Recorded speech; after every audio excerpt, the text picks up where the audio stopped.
बोल कार्तिक मास की जय। सबको प्रेम भरी हरे कृष्णा। चौथा अध्याय। नारद जी ब्रह्मा जी से कहते हैं, ब्राह्मण, कार्तिक मास में जो दीप दान होता है उसका महात्म कहिए।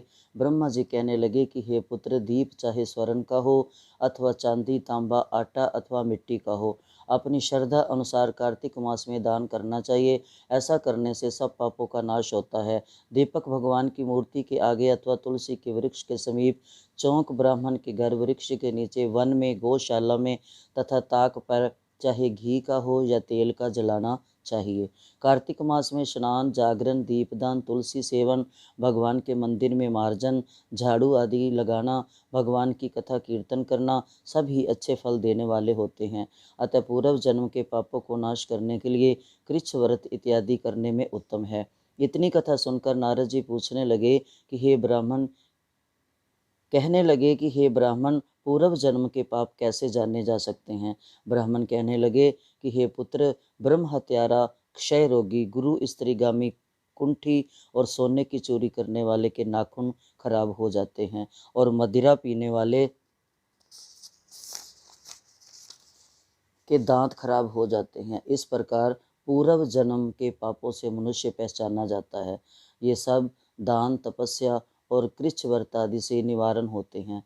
अब कृच्छ व्रत आदि कहते हैं, एक समय भोजन करने से, पाद कृच्छ 3 दिन सायंकाल और 3 दिन प्रातःकाल भोजन करने से, या 21 दिन तक केवल दुग्ध या पानी पीता रहे, ये कृच्छ अति कृच्छ व्रत कहलाता है। 4 दिन तक कुछ नहीं खाना, फिर सत्तू खाना या छाछ पीना, इसके पश्चात कपड़ा तथा दक्षिणा ब्राह्मण को देना सौम्य कृच्छ कहलाता है। कार्तिक शुक्ल चतुर्दशी को भगवान का पूजन करना चाहिए। उपवास करके उस रात्रि को जल में स्थित होकर भगवान कृष्ण का पूजन करें तो वह तीनों लोकों में पितर होकर वैकुंठ को प्राप्त हो जाता है। यदि स्त्री व्रत करे तो अपने पति की आयु कामना के अर्थ भगवान की प्रार्थना करे। दिन भर भोजन नहीं करना चाहिए। आंवला या तुलसी का पूजन करना चाहिए। व्रत समाप्ति के निमित्त ब्राह्मण को गोदान करना चाहिए। इस प्रकार इन कृच्छ आदि व्रत के करने वाले भगवान को अति प्रिय होते हैं और परम पद को प्राप्त हो जाते हैं। बोल बांके बिहारी लाल की जय। बोल गिरी गोवर्धन की जय।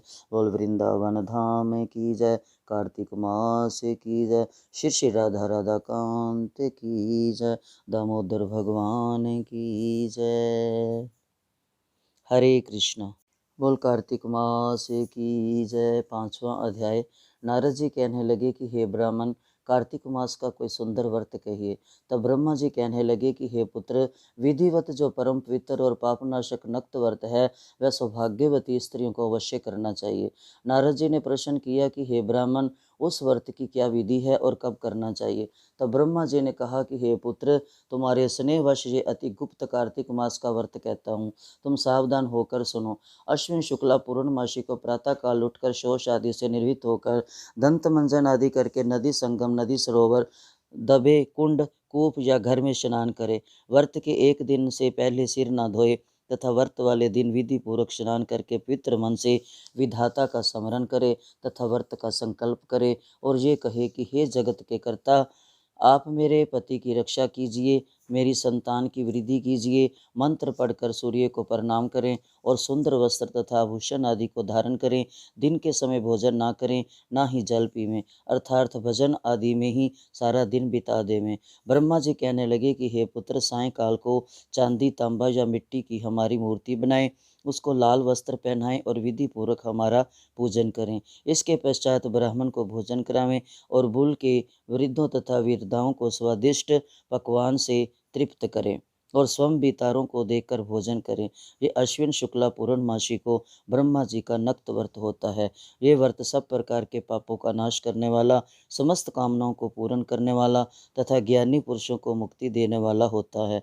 भगवान जप, तप तथा तीर्थ स्थान में से इतने प्रसन्न होते हैं कि जितने इस व्रत से प्रसन्न होते हैं। जो ब्रह्मा जी के आगे इस दिन कपूर जलाता है, उसको बड़े-बड़े वृक्षों तथा गोदान का फल मिलता है तथा उसके कई एक कुल वैकुंठ को प्राप्त होते हैं।